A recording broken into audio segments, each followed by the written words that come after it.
नमस्कार दोस्तों, इस क्लास के अंतर्गत हम जानेंगे अक्सर बच्चों को कंफ्यूज करता है कि सगुण संत कौन सा है, निर्गुण संत कौन सा है। एग्जाम के अंतर्गत ये प्रश्न आता रहता है, जैसे पिप्पा जी सगुण है निर्गुण है, 4 संत देख करके या 4 संप्रदाय देख करके आपसे वहाँ पूछा जाएगा सगुण निर्गुण बताइएगा। तो बच्चों को ये बहुत कन्फ्यूजिंग करता है, तो इसको एक मात्र 5 मिनट या 6 मिनट के टॉपिक में आप समझोगे ट्रिक के माध्यम से। सुनिए, सबसे पहले बात करते हैं सगुण निर्गुण में होता क्या है। स से सगुण, से स्वरूप, से सगुण, से स्वरूप, से क्या है साधना, साधना, नि से निर्गुण, नि से क्या है निराकार। मतलब दोनों में डिफरेंस क्या है। ये भी ईश्वर की महिमा को मानते हैं, निर्गुण वाले भी ईश्वर की महिमा को मानते हैं। डिफरेंस क्या है? डिफरेंस ये है कि भगवान को मानते हैं तो भगवान का कोई रूप मानते हैं, कोई मूर्ति है, हनुमान जी की, गणेश जी की, मतलब मूर्ति में बिलीव करते हैं। तो ईश्वर के रूप को, मूर्ति को, आकार को, या ईश्वर की साधना में साधना करते हैं। तो कोई माला भी है, या फिर कोई भजन करते हैं, कीर्तन करते हैं, आरती करते हैं, साधना करते हैं, मूर्ति की पूजा करते हैं, सारे किस में आते हैं? सगुण में आते हैं। जो बात कहते हैं ईश्वर को मानते तो, लेकिन ईश्वर का कोई आकार नहीं मानते, कहते हैं कि कण कण के अंतर्गत ईश्वर है, विद्यमान है। आपको छांटना है सगुण कौन से, निर्गुण कौन से हैं। तो चलिए शुरुआत करते हैं। सबसे पहले इसके अंतर्गत अपने पढ़ेंगे, सबसे पहले आपको मैं बता दूं निर्गुण है। देखिए राजस्थान में मोस्टली निर्गुण संप्रदाय पढ़ेंगे, वो आपको ज़्यादा कंफ्यूज करेंगे और उन्हीं का नाम एग्जाम ज़्यादा आता है। जैसे बिश्नोई संप्रदाय, जसनाथी, ये है। तो मैं पहले जो ट्रिक करता हूँ वो किसकी है? निर्गुण की है। तो दोस्तों पहले अपने जो ट्रिक पढ़ेंगे वह कौन से संप्रदाय की है? निर्गुण की जो ट्रिक आएगी। निर्गुण संत कौन से हैं? तो ये ट्रिक पढ़ेंगे। कबीर, कबीर, ये लाइन पढ़नी है आपको। कबीर की विदाई का, कबीर की विदाई का जप निराला, कबीर की विदाई का जप निराला।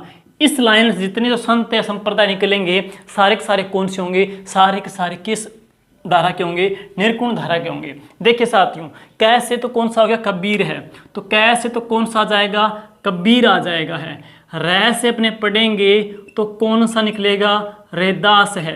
तो कैसे पढ़ेंगे? कबीरदास जी। क्लियर? रै से कौन सा है? रैदास जी है। बी से कौन सा है? बिश्नोई।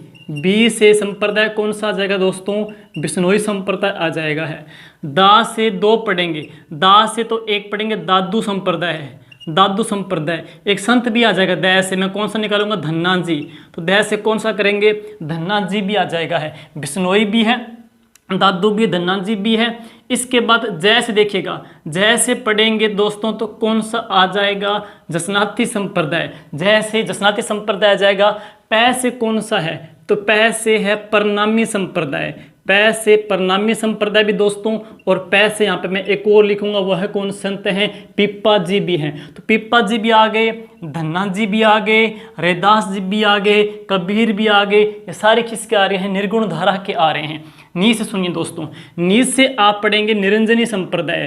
तो नी से संप्रदाय कौन सा आ जाएगा? निरंजनी संप्रदाय।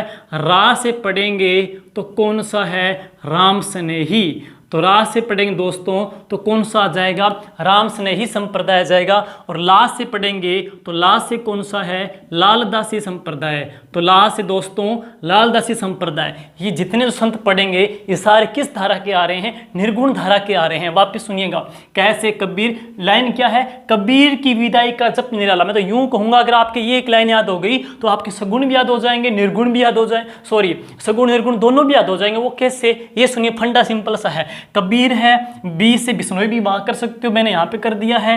रै से रैदास आ चुके हैं, बी से बिश्नोई आ गया, जाम्बो जी भी कह सकते हो, दादू भी है, धन्ना भी है, और जैसे जसनाथी भी है, पै से परनामी भी है, पै से पिप्पा है, नी से निरंजनी है, रा से राम स्नेही है, लास्ट से कौन सा हो गया? लालदासी संप्रदाय है। अब ये तो सारे के सारे किस में आ जाएंगे? निर्गुण धारा के अंतर्गत है। अब इसके बाद की मैं जो अगली जो ट्रिक लिखता हूं दोस्तों, इसके बाद की जो अगली जो ट्रिक है उसमें सगुण निर्गुण दोनों को बताता हूं मैं आपको। सगुण, अब पहले अभी तक मैंने क्या करा दिया? अभी तक मैंने निर्गुण करा दिया है, अब मैंने निर्गुण करा दिया। अब मैं आपको कराऊंगा सगुण निर्गुण दोनों।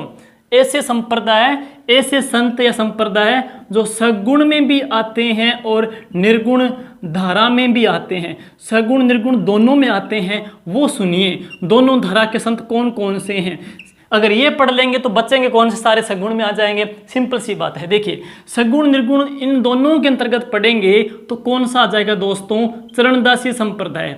चरणदासी संप्रदाय वो संप्रदाय है जिसके अनुयायी कितने नियम मानते हैं, 42 नियम मानते हैं। बिश्नोई मानते हैं 29 नियम है, जसनाती मानते हैं 36 नियम है। बिश्नोई संप्रदाय में नीले वस्त्र का त्याग करते हैं, और इसके अलावा बात करते हैं निरंजनी संप्रदाय में खाकी रंग के वस्त्र पहनते हैं, रामसनई में गुलाबी रंग के वस्त्र पहनते हैं। जबकि हम बात करेंगे निष्कलंक के अंतर्गत सफ़ेद रंग के वस्त्र पहनते हैं, और जसनाथी है वो 36 नियम मानते हैं, और चरणदासी है 42 रूल मानते हैं। सगुण निर्गुण दोनों के अंतर्गत आ जाएंगे।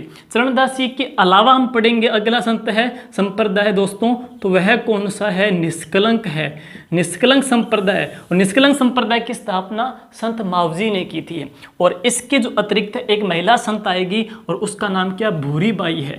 तो भूरी बाई, और ये राजस्थान में कहाँ से थी, सादरगढ़ मेवाड़ या उदयपुर से थी। तो इनका संबंध कहाँ से आता है, मेवाड़ से है। तो चरणदास जी दोनों में है, निष्कलंक दोनों में है, भूरी बाई भी दोनों में।